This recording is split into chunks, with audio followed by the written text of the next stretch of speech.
El vecino llama al 911. My girlfriend's dead. Okay, what do you mean by that? She's been shot. Her son just ran over and got me. All right, does anybody want to attempt to go over there and try any CPR or anything with her? No, it's been a while. La policía y el personal de emergencia se dirigen hacia la casa. A simple vista, todo parece indicar un suicidio. No había ninguna señal de que hubieran forzado la entrada, ni los cajones ni el armario estaban revueltos, no había cosas en el suelo. Sin embargo, nuestro investigador pronto notó varias inconsistencias y todo indicaba que era un suicidio simulado y que en verdad ella había sido asesinada. Los detectives comenzaron a buscar pistas y sospechosos en un caso que probará que las apariencias pueden engañar. Solo me di cuenta de la gravedad del caso cuando llegué a la escena del crimen la mañana del 4 de diciembre.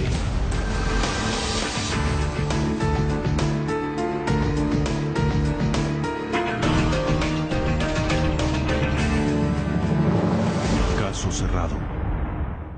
Las apariencias engañan. Cuando los investigadores llegaron a la casa, descubrieron que Jennifer Corbin la había decorado por la Navidad. La escena era escalofriante y perturbadora.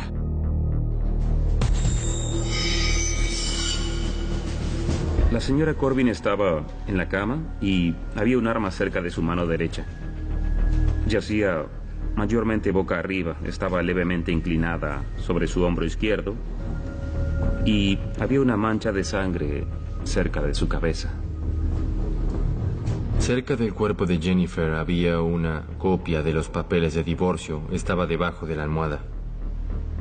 La primera teoría que planteamos fue que había sido un suicidio, ya que tenía una sola herida de bala en la cabeza. Y hallamos el arma muy próxima al cuerpo de la víctima. La familia de Jennifer no podía creer que estuviera muerta. No podía creerlo. Fui a su casa de inmediato. Recuerdo que les dije que quería confirmar que mi hija estaba muerta. Cuando me dijeron que Jen estaba muerta, comencé a gritar. Me tiré al suelo desesperada y preguntaba si ella estaba bien. Y me dijeron, no, Heather, lo siento, está muerta. Nunca puedes estar preparado para un momento así. Luego de las repercusiones de lo sucedido, los detectives intentaron encontrar al esposo de Jennifer y padre de sus hijos, un dentista llamado Barton Corbin. La gran incógnita era dónde estaba. De algún modo, supieron que él se encontraba en la casa de su hermano. Los detectives investigaron dónde había estado la noche anterior. Había ido a un restaurante mexicano llamado Dos Copas y luego fue al café Wild Wing. Luego de eso fue a un bar y tomó un café y finalmente fue a la casa de su hermano y se quedó allí el resto de la noche hasta que en la mañana le notificaron que habían encontrado a Jennifer muerta. La muerte de Jennifer podía parecer un suicidio, pero la familia no lo creía así. Luego de que el padre de Jennifer Corbin y sus vecinos hablaran conmigo, supe que era completamente improbable que se hubiera suicidado. Ella era muy feliz, extrovertida. Se adaptaba a cualquier grupo de personas. Se involucraba en muchas actividades. Yo quería que todos supieran que Jennifer jamás habría permitido que sus hijos la hallaran con un disparo en la cabeza. De ningún modo. No solo su familia se cuestionaba la muerte de Jennifer. Los detectives decidieron no cerrar el caso. Nadie había llegado a ninguna conclusión porque había varias cosas que parecían extrañas. Llamaron a los expertos forenses. Cuando inspeccionaron la habitación, encontraron evidencia que no coincidía con un suicidio y sugería que Jennifer no estaba sola en el momento de su muerte. Una de las cosas que llamaron mi atención fue que la sangre que salía de la nariz de la señora Corbin iba hacia el lado izquierdo de su cara. La sangre fluye en concordancia con la gravedad.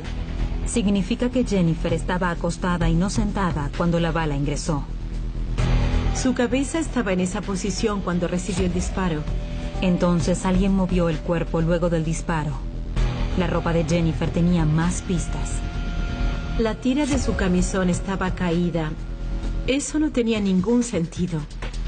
Con la tira en esa posición, le tendría que haber sido difícil presionar el gatillo y dispararse a sí misma. La tira le hubiera dificultado el movimiento del brazo.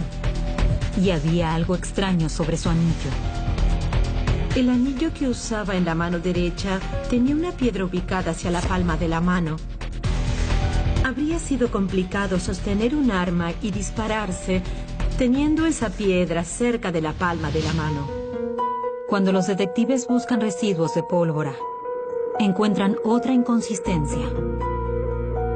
No se encontraron residuos de pólvora. Durante la autopsia, la doctora Carol Terry sigue el recorrido de la bala. Pude determinar que el orificio de la bala atravesó el cerebro, casi dividiéndolo por la mitad. Bajo estas circunstancias, la ubicación del arma tal cual estaba, debajo de la almohada, era sospechosa. Ese tipo de herida de bala tendría que haberle causado la muerte instantánea, y de ninguna manera le habría sido posible guardar el arma bajo la almohada luego de dispararse. Eso implicaría dejar de lado todas las leyes físicas. Gracias a la evidencia, los investigadores supieron que a Jennifer la habían asesinado. Se enfocaron de inmediato en encontrar al asesino. Comenzaron por el arma hallada en la habitación, que ahora era el arma homicida. Examinamos el arma en busca de ADN y huellas dactilares, pero no hallamos nada para hacer una comparación. No había manchas de sangre típicas ni salpicaduras en el arma. Tampoco obtuvimos ADN de allí. Los investigadores deben buscar pistas en otra parte, y cuando revisan la computadora de Jennifer, las encuentran. Estaba muy involucrada en un juego de internet, creo que se llamaba EverQuest, y estaba en contacto con otra persona. Su nombre es Christopher, y aparentemente él y Jennifer estaban teniendo un romance por internet. Revisando los emails, supimos que la relación entre Chris y la señora Corbin se estaba convirtiendo en una relación romántica. Algunos emails eran un poco explícitos. Era claro que Jennifer estaba intentando llenar un vacío en sus relaciones. Hablaban de reunirse y de comenzar una vida juntos aquí, en Georgia. Fue un hallazgo increíble. Se enviaron cientos de emails en ese periodo de tiempo en el que se comunicaron. El total de emails era de más de 1000. Cuerpo de Jennifer Corbin. Los detectives evaluaron el caso.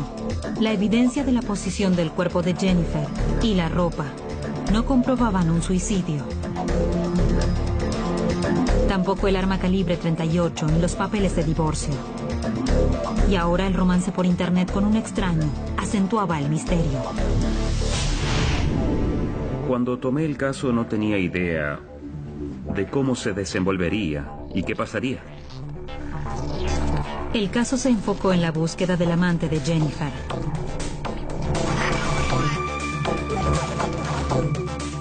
Aparece un llamado al 911 realizado por la víctima.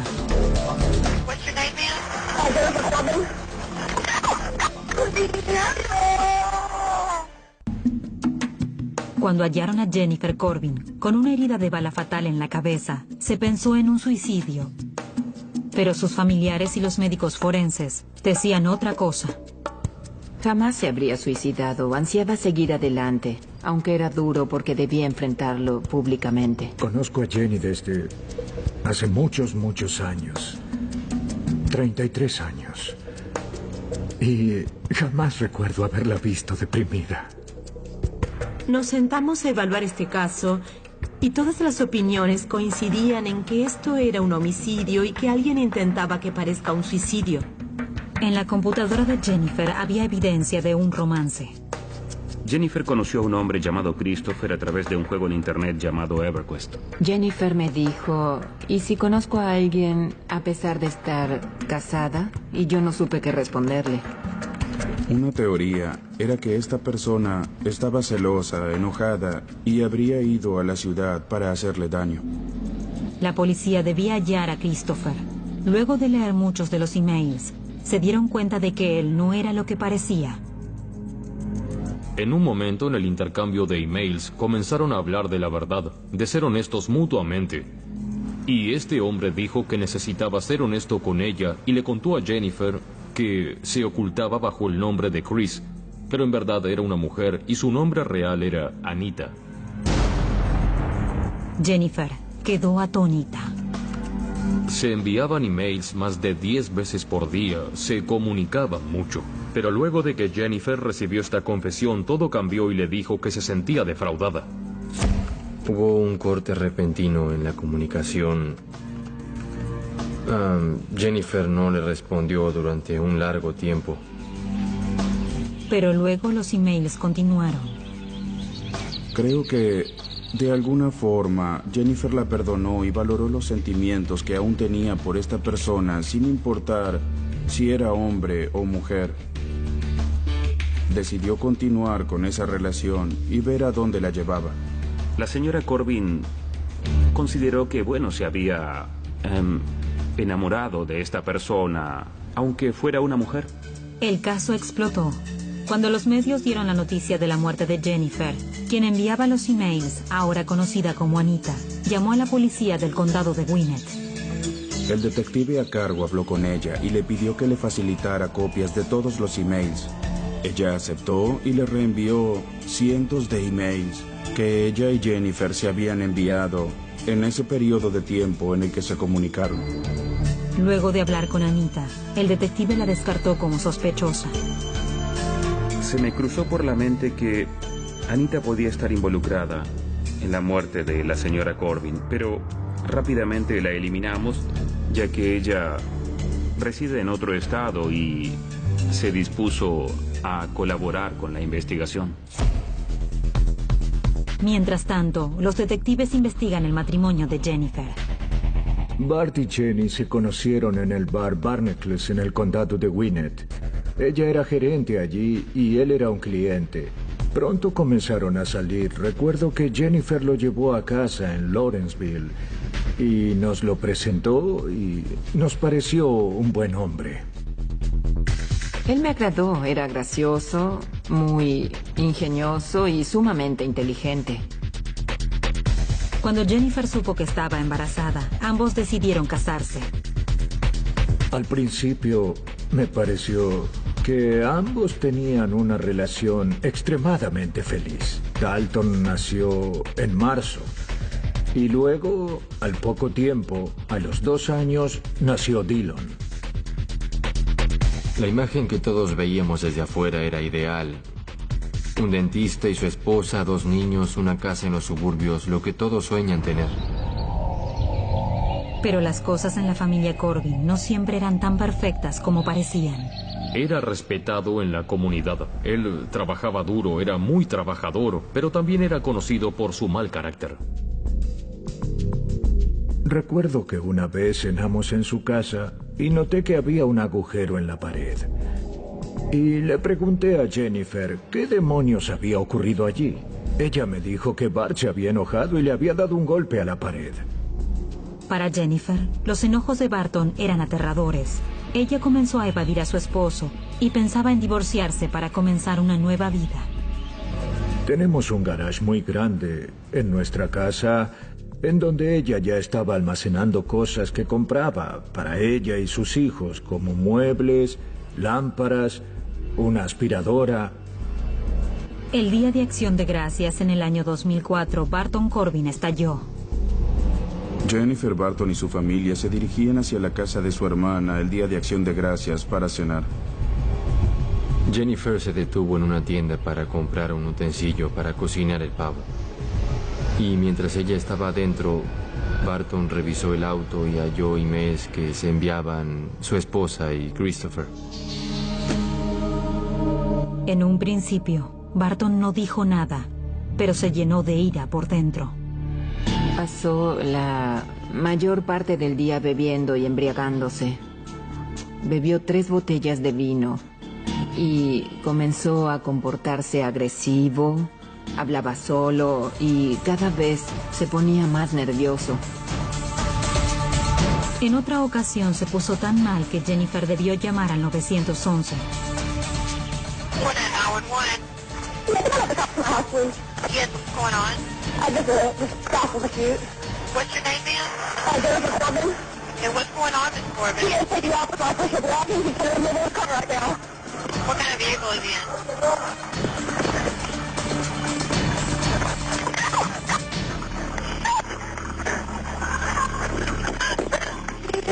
What's going on?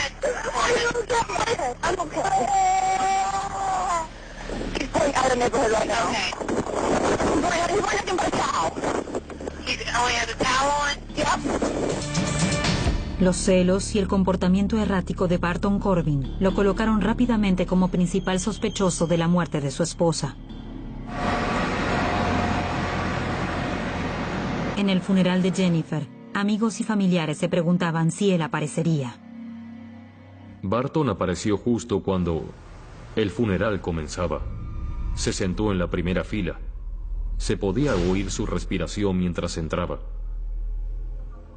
No se sentó con la familia de Jennifer, se sentó del lado opuesto en la primera fila. Cuando comenzó el servicio, Barton se percató de que todas las miradas iban hacia él. Durante los discursos en donde hablaban de Jennifer, de su espíritu, también hablaron de Barton Corbin. Heather Tierney lo miró en un momento del funeral y le dijo: la verdad saldrá a la luz. Fue un momento muy tenso. Pese a todas las sospechas en su contra, Barton tenía una coartada. Estaba con su hermano la noche en que Jennifer murió. Barton Corbin nos dijo cuál era su coartada. Más allá de eso, Barton Corbin no volvió a hablar. Teníamos a un hombre cuya esposa había muerto en su casa, con los niños presentes, quien no cooperaba. No quería hablar con la policía ni brindar información. Era suficiente como para sospechar que él estaba involucrado, pero no para seguir adelante. Luego, un informante brindó un dato valioso. No era la primera vez que Barton Corbin era sospechoso de homicidio. En el condado de Gwinnett, Georgia, los detectives se encuentran con uno de los mayores desafíos de sus carreras. Están convencidos de que Corbin mató a su mujer, Jennifer, y simuló un suicidio. Pero él tiene una coartada y los investigadores deberán probarla. Hemos trabajado mucho en este caso. La policía del condado de Gwinnett, la oficina del fiscal del distrito, dedicamos muchas horas y mucho trabajo a esto. Mientras los detectives repasaban la evidencia, una llamada inesperada da un giro a la investigación. Recibimos una llamada de una persona que decía que muchos años atrás Dolly Hearn también se había suicidado bajo circunstancias sospechosas. A solo 240 kilómetros ocurrió un suicidio similar 14 años atrás. Y el novio de la víctima era un estudiante que ella conoció en la escuela de odontología llamado Barton Corbin. Este caso era único para mí. No había tenido un homicidio que estuviera relacionado a otro. El detective llamó al departamento del sheriff en Augusta. Me contacté con el investigador Peebles de la oficina del sheriff del condado de Richmond y resultó ser que su padre estuvo a cargo del caso en aquel momento cuando Dolly Hearn fue hallada muerta en Augusta. Peebles quería reabrir el caso. Muchos en aquel momento no creían que Dolly se hubiera suicidado. Lo que sé es que Dolly Hearn era estudiante de la Escuela de Medicina de Georgia y que había sido hallada muerta en su apartamento en Augusta con una herida de bala el 6 de junio de 1990. Luego de hablar con el detective a cargo, Peebles acuerda volver a revisar el caso de Dolly.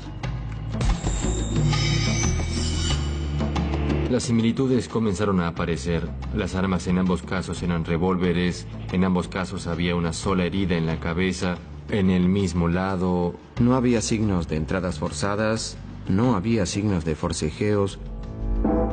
Al igual que Jennifer, Dolly no tenía motivos para haberse quitado la vida. Dolly tampoco tenía motivos para suicidarse. Parecía ser una persona feliz. Las dos palabras que vienen a mi mente cuando pienso en Dolly son creativa y espontánea. Ella amaba usar su creatividad y espontaneidad para poder divertir al resto de la gente. Ese día había salido de compras, fue al mercado, se preparaba para tomarse vacaciones con su familia. Todas esas cosas suelen indicar que haces planes para el futuro y no precisamente para tu muerte. La relación de Dolly y Bart comenzó como cualquier otra relación donde alguien conoce a una persona especial y ambas disfrutan del tiempo juntas. Estuvieron en pareja durante algún tiempo, pero sabemos que en la época de la muerte de Dolly no se estaban viendo. Parece que los celos de Barton apagaron la relación. Ella coqueteaba con otras personas, pero de forma inocente, no de forma sexual. Tenía una personalidad muy abierta para relacionarse. Ella era grandiosa conectándose con la gente, y eso a él lo enloquecía. Él era naturalmente celoso y ella no estaba lista para afrontar una relación de ese tipo. Dolly intentó romper la relación, pero Corbin no lo permitió. Veíamos que nadie rompía tan fácilmente con Barton Corbin. Él enloquecía y comenzaban a suceder cosas extrañas. Dolly intentó ignorar a Corbin. Sabía que pronto se graduaría y se iría de la ciudad, pero él no se daría por vencido.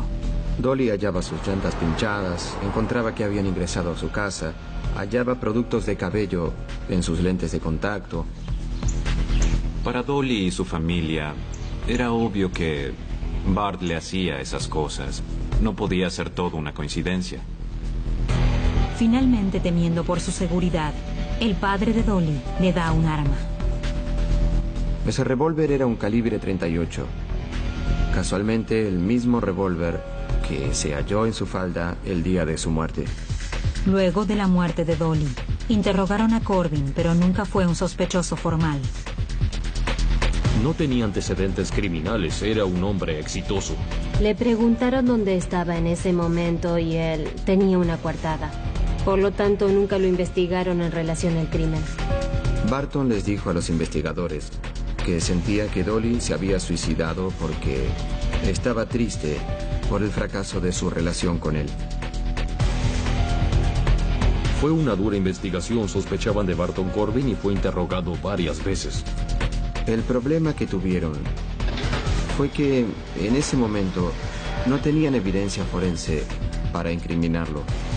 Pero 14 años después, con Corbin bajo sospecha por la muerte de su esposa Jennifer, el detective Peebles encuentra inconsistencias en su historia.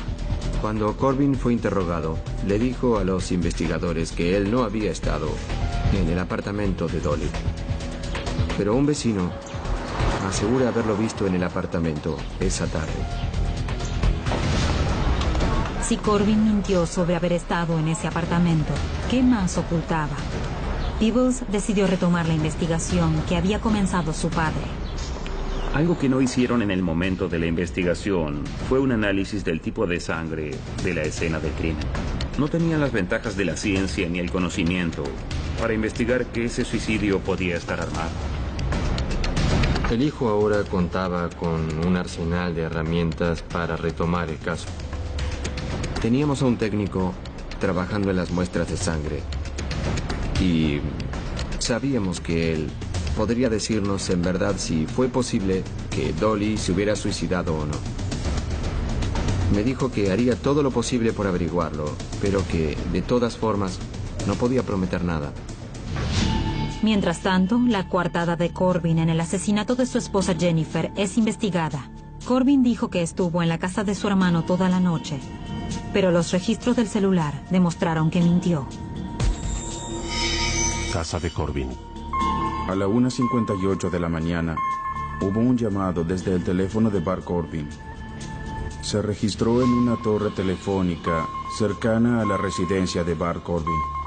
Habría sido físicamente imposible que la llamada se registrara en esa torre, cercana a la casa de Corbin, si él hubiera estado donde decía que estaba. Fue un gran adelanto en el caso. Su coartada de que había estado en la casa de su hermano no era cierta. Luego hablaron los vecinos, quienes vieron a Corbin en su casa la noche en que Jennifer murió. Cerca de las 2 de la mañana, un vecino que vive frente a los Corbin llegaba a su casa. Oyó una camioneta. Sabía que era la del Dr. Corbin y la vio ingresar en su garage. Dijo que la camioneta estuvo allí unos 15 minutos y luego salió velozmente. Ahora los investigadores tienen un testigo y los registros telefónicos que desestiman la coartada de Corbin por la muerte de su esposa. Tienen nueva evidencia relacionada a la muerte de su novia 14 años atrás. 2 jóvenes mujeres y 2 presuntos suicidios relacionados a Barton Corbin. Pero aún no era suficiente. Aún necesitábamos contar con más pruebas que no dejaran ninguna duda, y estábamos lejos de conseguirlas. Teníamos mucho trabajo aún en este caso para poder resolverlo. Mientras la noticia de la muerte de Jennifer continúa en los medios, la familia observa y espera. Pasaron 3 semanas y aún no había arrestos. Con cada día que pasaba, la desesperación aumentaba y sentíamos que nada sucedería. Sabíamos que él era el asesino de nuestra hija y queríamos que lo arrestaran. Pero las autoridades eran más meticulosas de lo que nosotros esperábamos. Los detectives están cerca, pero no tienen suficiente evidencia para incriminar a nadie. Todavía. Los equipos de investigadores en las 2 ciudades de Georgia intentan conectar a Corbin con las 2 muertes. Debió ser que Bart Corbin fue la persona con menos suerte del mundo. O casualmente, se suicidaron 2 personas que querían terminar su relación con él. Ambos casos siguen sin resolverse. Falta evidencia clave. En el caso de Dolly Hearn en Augusta, el detective Peebles no puede demostrar que ella fue asesinada. Nunca nadie creyó que Dolly se había suicidado. Ella amaba la vida. Estaba emocionada por cursar el último año de odontología. Incluso estaba planeando su fiesta de cumpleaños, que se llevaría a cabo el mes siguiente. Mi problema fue que debía convencer al fiscal del distrito de que fue un homicidio. Y no solo eso, de que fue un homicidio que pudo haber juzgado. Con nueva evidencia forense, podrían cambiar todo. Pero en el caso de Jennifer, los detectives no logran conectar a Barton Corbin con el arma homicida. El caso Winnet era más fuerte, al menos en mi opinión, pero aún tenían temas por resolver, como por ejemplo de dónde salió el arma. Le envié la información del arma al servicio especializado. Los resultados fueron que los fabricantes Smith y Wesson enviaron el arma desde la fábrica a una tienda de reparación de maquinaria en Alabama en 1956. Fui hasta ese lugar. Aún existía en la ciudad de Birmingham. Tenían cajas con viejos formularios y libros contables con registros de las armas. Pasé 4 horas revisando las cajas. Pero no halló nada. Otra vez están atascados. Una extraña conexión entre Corbin y un viejo conocido en Alabama sale a la luz. Sabían que Corbin tenía un amigo, Richard Wilson, en Alabama, a quien visitaba periódicamente. Hacía reparaciones de maquinarias en el sur de Alabama. Tenía una tienda y solía hacer trueques allí. Y yo sabía que esa arma provenía de Richard Wilson. Lo sabía. Los investigadores contactaron a Wilson, pero no quiso hablar. Dejó muy claro que no quería involucrarse con la policía o la investigación. Fue muy hostil al hablar con la policía. No dijo que no sabía nada del tema. Simplemente respondió que no quería estar involucrado. Los detectives están frustrados. No hay nada que puedan hacer para que Wilson hable. Vuelven a investigar las llamadas de Barton Corbin. Intentan establecer un contacto entre Corbin y Wilson.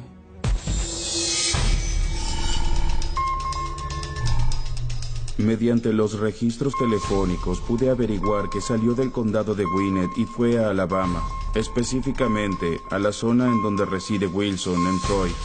La información indicó que él llamó a un tal Richard Wilson. Ahora los investigadores saben que Barton obtuvo el arma homicida de su viejo amigo Richard Wilson. Continúan haciendo lo posible para lograr que Wilson hable. No quería declarar. Fuimos varias veces hasta allí.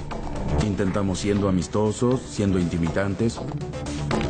Él nos dijo que recordaba que Bart Corbin le llevó una cortadora de césped para reparar. Pero no tenía sentido por la época del año llevar tu cortadora a reparar desde Atlanta, Georgia, hasta Alabama. Era como el juego del gato y el ratón. Wilson seguía sin hablar. Los fiscales del distrito del condado de Gwinnett intentan conseguir una orden de la corte para que él dé su testimonio. En ese momento nos dimos cuenta de que necesitábamos que Richard Wilson viniera aquí, porque era fundamental que fuera un testigo presencial. Mientras tanto, hay un nuevo descubrimiento en el caso de Dolly Hearn. Luego de 14 años, los investigadores realizan un análisis forense de la evidencia física.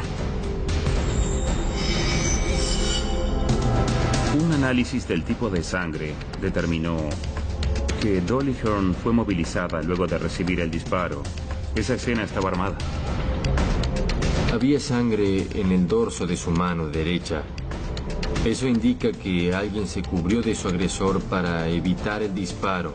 No indica que se disparó a sí misma. En ese caso, la sangre debería estar en la palma de la mano. Las similitudes de las dos muertes eran indiscutibles. El cuerpo de Dolly fue movido luego de su muerte. El cuerpo de Jennifer también fue movido y recibió un disparo detrás de la oreja derecha, al igual que Dolly.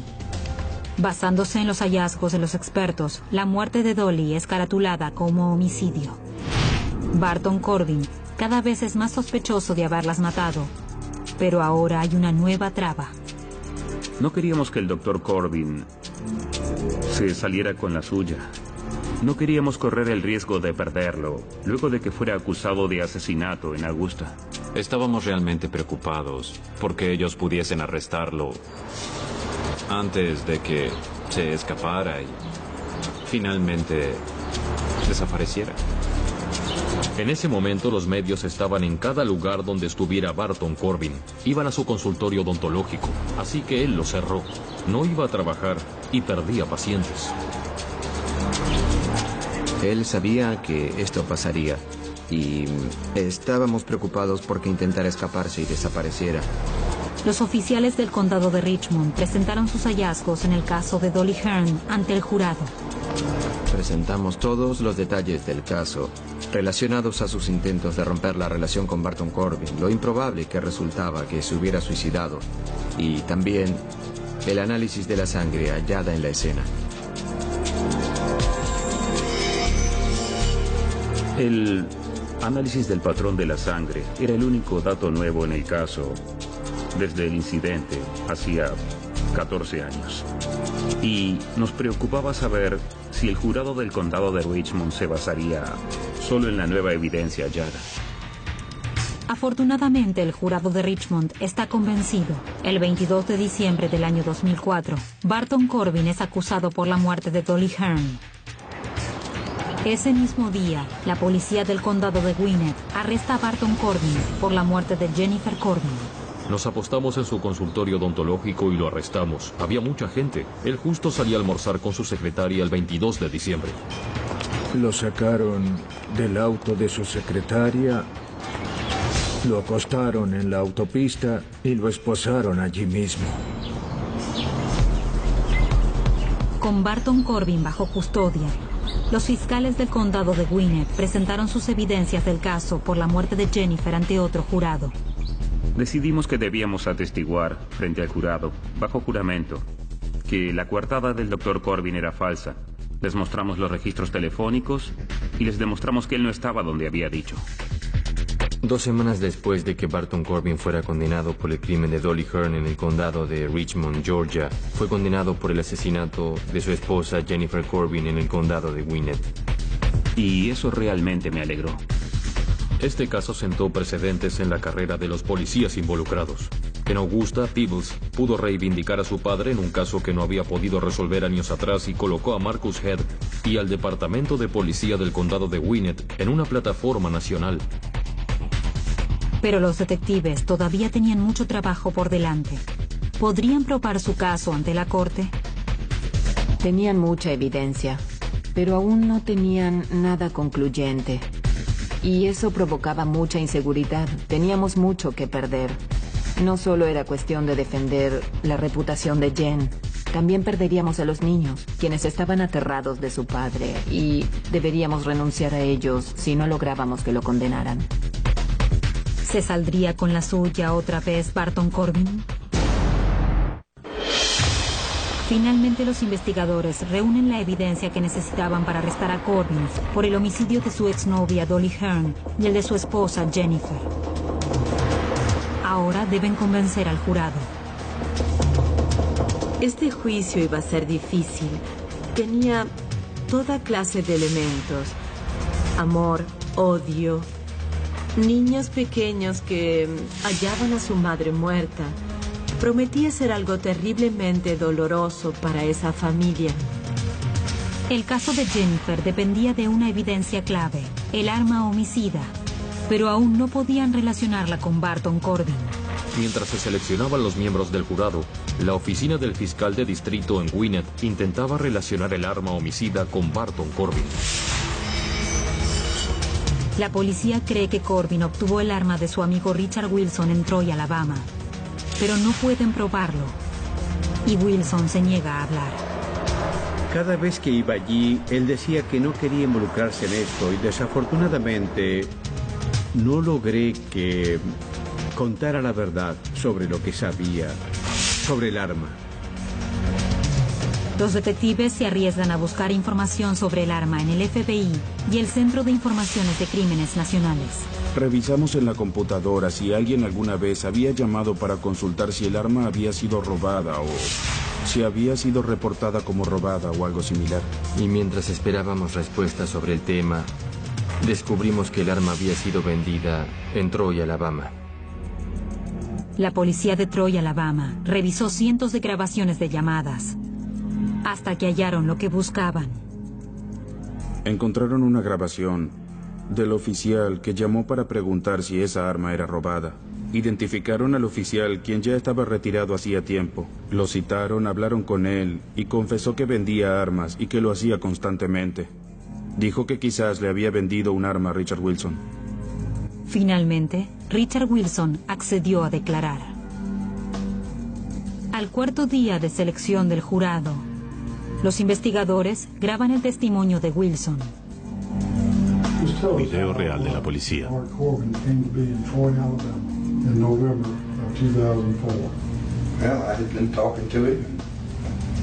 He said that he thought his wife was fooling around on him, and that he thought he needed a gun to protect himself, and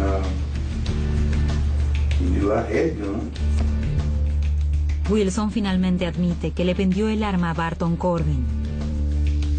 Tell me what kind of gun you gave Barton Corbin. It was an old silver Smith & Wesson, I think. You know what caliber it was? Best of my recollection, it was 38 caliber. Okay. I'm not exactly sure because I've never seen the gun y'all got. I mean,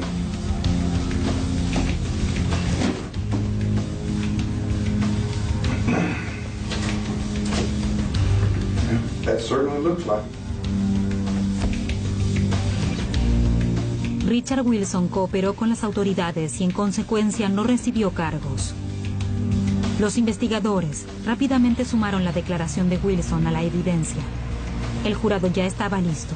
El impacto era inminente y sería dramático. A la mañana siguiente fuimos a la sala de la corte. Les contamos a los abogados defensores lo que sabíamos y quedaron perplejos. Eso haría temblar su caso. Barton Corbin leyó la declaración de Wilson con sus abogados e hizo algo inesperado. Decidió declararse culpable por los 2 homicidios. Recibí un llamado del fiscal de distrito en el que me decía que debíamos ir a Gwinnett urgente, porque aparentemente Barton Corbin se declararía culpable. Yo no podía creer que eso fuera a suceder. Barton Corbin tenía buenos abogados defensores. Jamás creí que se declararía culpable. Llaman a los familiares de la víctima. Hablan con los fiscales sobre el significado de esa declaración. Los familiares debíamos tomar una decisión. Si queríamos seguir adelante con el juicio o si queríamos llegar a un acuerdo de confesión de culpabilidad por el asesinato de Jennifer y de Dolly Hearn. Era una decisión muy difícil porque sabíamos que si íbamos a juicio, había muchas posibilidades de conseguir una condena definitiva por el asesinato de Jen. Pero no era seguro por el asesinato de Dolly y nosotros queríamos que lo condenen por las 2 muertes. Los detectives de los condados querían asegurarse de que las 2 familias, la de Jennifer y la de Dolly, realmente estuvieran de acuerdo con el trato que se llevaría a cabo. Como parte de ese trato, mis padres querían asegurarse de que Bart confesara haber matado a Dolly. Se llega a un acuerdo. Al día siguiente, el 15 de septiembre del año 2006, Barton Corbin presenta su declaración ante la corte. Did you in fact commit the offense of malice murder, to which you are now pleading guilty as it is outlined in the indictment? Yes. Cuando oí la declaración de culpabilidad, me sentí aliviado. Me alegró saber que nuestro trabajo no fue en vano y que obtuvimos el resultado que intentábamos probar. Es obvio que él lo hizo como un intento desesperado de salvar su vida. Y nosotros jamás recuperaremos a Dolly ni a Jennifer. Pero al menos él lo admitió. Es lo máximo que podíamos esperar de alguien como él. De acuerdo con el trato que hizo Corbin, su condena fue de 2 cadenas perpetuas sin posibilidad de apelación. Los familiares están satisfechos. Jamás recuperaré a Jenny. Pero al menos el asesino no está suelto. Porque si así fuera, él volvería a matar. Para algunos, este caso fue una advertencia. No siempre la gente es lo que aparenta. El hecho de que alguien pueda cometer un asesinato y seguir su vida normalmente, formar una familia, tener hijos y luego pensar que puede volver a hacer lo mismo y salirse con la suya, es una idea realmente aterradora. Doblado al español en Civisa Media.